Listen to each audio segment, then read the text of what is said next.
sabbar zina sabbar zina sabbar zina dhugaa nama dhiiree akkamittiin too dubartii tokko faanan jiraatiin waggaa 71 gaa dubartii sodaate dubartii baqatee akkamitti jira nagaa waaqayyo isiniif haa ta'u hundumtu nagaa keessanii hordoftoota kakuu nagaan isiniif haa ta'u har'a riilaaksii gootu uffataa jettuun kolfite jechuudha baay'ee kana irratti haasofne jechuudha egaa jalqabsiisime jira akkuma beekamu gaa namni waan isa gammachiisuun jiraachuu turre jira yaadni koo adda kanarratti kan qo'amu namni maaliif sabbar zeenaadha waan adda addaa odeessa namni haala isa gammachiisu waan isa gammachiisu jiraachuu turre jira namni sigaaraa tuutu sigaaraan waan isa gammachiisu sigaaraa tuuta namni dhugaatii dhuguu waan isa gammachiisu dhugaatii dhuga jechuudha kanaaf namichi kun waggaa 16 kaasee dubartii baqachuudhaan dubartii hin argu dubartiif durbummaa koo hin kennu jechuudhaan jiraachaa ture waggaa 5 dhiira durbummaa qabu argamuusaa qofa annaan kan na gammachiisas keessatti dhiira durbummaa qabu waggaa 55 jedhan isaan caaka galee jechuudha waggaa 55f qofaa jiraate durbummaa isaa qabate dhiirummaa isaa qabate jechuudha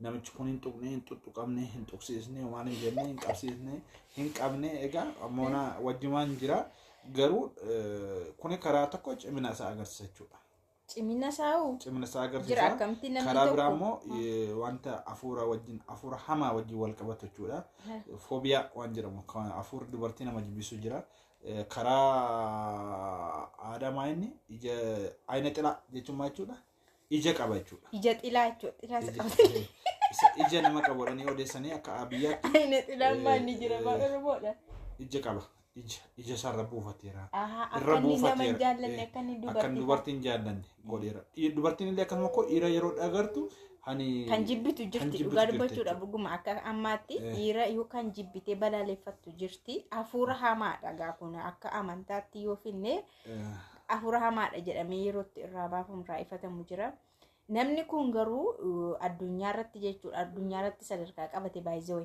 kanaaf akka gara addunyaatti beeknamni lammii Ruwaandaatidha waggaa 16 eegalee yeroo eegalu dubartii sodaachuu jalqabe qaana'uu jalqabe waan kamillee faana raawwachuuf hin barbaadu ija dubartiyyuu arguu hin barbaadu booduma keessa ba'ee boolla qotateetu keessa jiraachuu eegale jedhanii namoonni uffata geessanii fi nyaata geessanii fi dubartoota yoo ta'e iyyuu erga isaan kaa'anii deemaniitii fudhata malee hin barbaadu jedhama.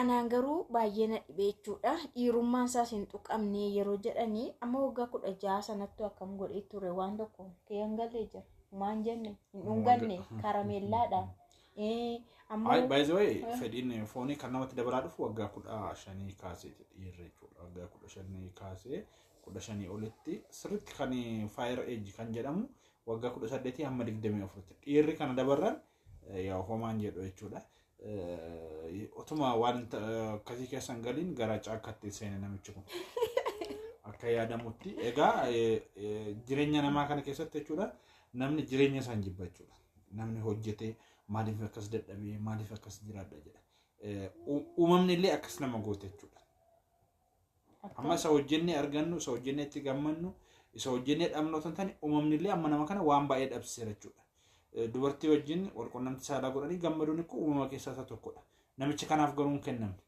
mana jaaratanii jiraachuun dubartii wajjin dhala godhatanii jiraachuun uumama keessaa tokkodha namichi kanaaf hin kennamne uumamni illee waan tokko namatti hir'isa jechuudha dhugaa dubbachuudhaaf kanaaf namni amma jirutti amma waan qabu irratti waan hojjetu irratti gammadee jiraachuu turre jira. Namni kun koo jalqabumayyuu kan inni baqatee deemee dubartitti siqee wal qunnamtiin godhuu jechuudhaan sodaa akkasiirraan kan kee kan inni bade. Kun uumama ka nature no. Uumamadha kun uumamatu isa giiftii isa godhe. Namichi kun jaallatee miti. Namni amma ani maallaqaan hojjedhu ani hojiin hojjedhu taa'uu danda'a. Yoo taa'e maltu isa eeggata beelatu isa eeggata. Kun uumama miti. Garuu fedhanaan akka dubartiitti sodaatu kan isa godhe uumamadha. Ayne xilaa yoo jenne jira dhukkuba afuuraa inni uumama miti. Kuni afuura seexanaati qaba. Garuu namni kuni an kan hin jedhu akkamitti bara amma kana keessa jiraate. Amma kana umurii amma kana iyyuu akkamitti jiraate qaba. Umurii kan nama kennu waaqayyoodha.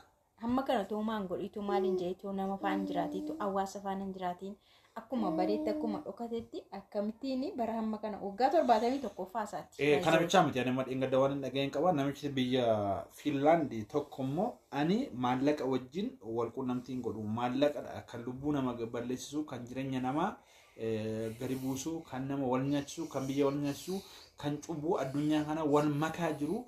Kan waraana biyyatti gandatti gosatti namni waraana walirratti banu maallaqaaf jedhee jireenyaaf jedhee waan ta'eef ani lammata maallaqa wajjin jireenya koo wanni niisisu jedhee namichi saayinsisti ta'e namni fiizishaan nama ta'edha. Barsiisaa fiiziksii kan ta'e biyya Fiinlaandi keessa barsiisummaa isaa dhiisee caakkaatti gale waggaa 16 jiraachaa jira. Birrii baqatee. Namichi kun jireenya isaa waggaa 15 amma qabatee jira. Namichi kun jireenya isaa bineensota lagaa wajjin bakka gabaarra waan tokko bitee waan fayyadamu jiru. Waan maallaqa birriin barbaadu waan maallaqa baasuus maalis gochuus birrii sin fudhatu hin bitu sin gurgurus caakkaatti galee laga seenee wanta nyaatamu ashaakiltii adda addaa wanta adda addaa nyaatee jiraata. Gabaattiin bahu namni isa biraan dhaqu hin gurguru hin bitu. Dhuguma maanni reekko bara kana keessa sirriidhuma isaa qorate qorannaa ajaa'ibaati dhugaa waaqa amma kan nama ajjeesaa jiru kan nama bitaa jiru maallaqa mee bakka kamuu deemame maallaqamti kan namni wal dhabaa maatiin firaaffirru obbolaaf maallaqumaan kan wal jijjiira kan wal kennanis maallaqa baay'eedhaan saba kan kennan saba maal kan godhan maalii kan maallaqumaanii jechuudha bakka kam kanaaf namni dhugaa gara biraatiin egaa yoo dubbii fiddi namichi kun dubartiin illee yoo baqate karaa tokko dubartiin namallee wal ajjeessu dandeessu. Akka ammaa naannoo magaalaatti dubartoonni kasha labbaan namoota irraa maallaqa saamanii dhiira irratti qabatu jaalallee abbaa mana isaa irratti jaalallee biraa qabatu gwaaddanyaa irratti gwaaddanyaa qabatu jedhee tokko sila maal jedhe isin fakkaata suuqiima fakkaattu yeroo deemtanidha. Suuqiima fakkaattu dubartoota. Suuqiima sinirra jira sinirra suuqiima wanti jiran fakkaate. As kana kuuliin jira as kana cheeppistikin as kana lippistikin jira. As kana immoo maayini isheen fuulattiin babbarachitan kun jirte mulu wanti guutuun suuqii keessa jiru sinirra jira. Hojiin hojjettan ol seentanii kadhattanii ol seentanii hojjettan wanti suuqiin irra jiru sinumarra jira guutuu suuqii fudhatanii qabatanii deemtudha. Kanaaf namichi kun gama biraatiin jechuudha xiqqoo umuriinsaa achi deeme malee amma nama zamana kana otoo ta'e dubartii otoo baqatee xuru an jedhan. Akka ugaa keette kun reef itti naa dhufte jira. Akka bara kanaatti yeroo maayidhan seete waa'ee kana ilaalchisanii osoo akka bara kanaatti akka ammaatti hin deeggarra baqachuu isaa. Akka bara kanaatti garuu dur baqatee 70moota keessadha. Amma nama waggaa 70 waggaa 55 jiraate jechuun egaa zamanni yaadigi zamana 30 ta'e 30 gara 32 dhufaa jira. Achuma 20 70moota keessadha. Maaliif akka baqatan deeggarte reet amma dubartii bara kana keewtu baqatan immoo miti. Maaliif baqatte? Bara kana keessa dubartii waaqayyo maxxanee itti yaadee qajeelchee yoo namaa kennuu baate wayimmoo baadiyaa maashuma akka biyya kohorroo fa'i baadiyaa keessa dongoroo fatikee fa'i yoo fiduu baatanii. Anoo baadiyyaa miti jira. Baadiyaa keessaa fiduu baatanii. Ani baadiyyaa miti. Jireenya akkasitti wuddii ta'eera jechuudha. Jireenyi wuddii ta'eera dubartoonni immoo guutuu suuqii baatanii deemu jechuudha. Suuqii guutii kontiinera tokko guutuutu irra jira. Borsaan irra jira, chaapistikiin irra jira, laapistikiin irra jira, sooftiin irra jira. Wanti namni hin jiru meekaappii maal jedhanii wiigii jedhanii callee minaamni waan guutichaa minaamni kana suuqiima guutuu tokkotu irra jira. Kanaafuu baasii mashii baqamoo baqachuu. Baasii mashii baqachuu jechuudha. Otoo baqatan bara kana namatti turu garuu namni umuriinsaa bara 2010 asittidha jireenyi baay'ee kan bara 2005 asitti jireenyi baay'ee kan mi'aa dhufee.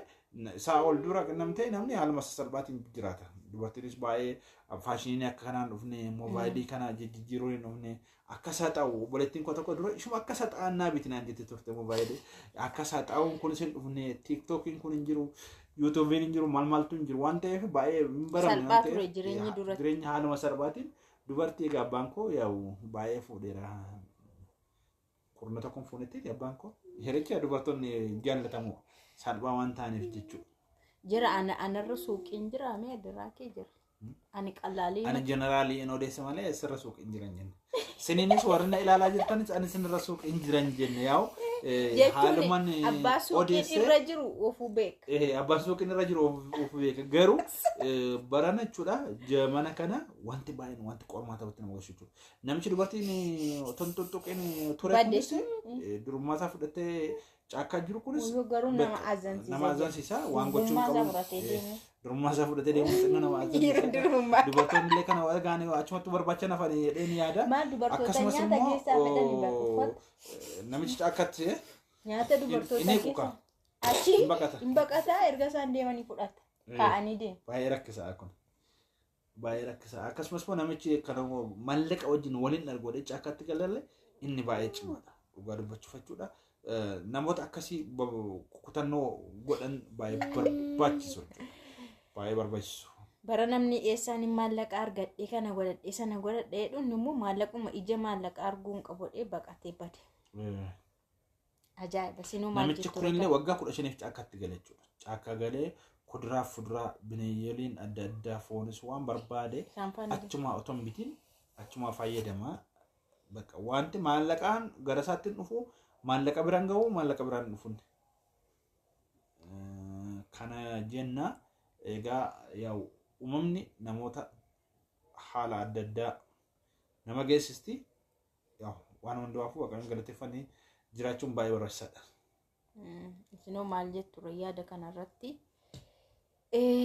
uumamoota yeroo ammaa kana keessa dhadhagaamaa jiran baay'ee kan nama dinqisiisudha jechuudha. Addunyaa waan isheen fiddu ganaa kana oduu ta'uu danda'a jechuudha bara dhumaa waan ta'eef wantoota haaraa dhagaa bullaa isiniin jenna turtii gaarii isiniif haa ta'u. Nagaan tura.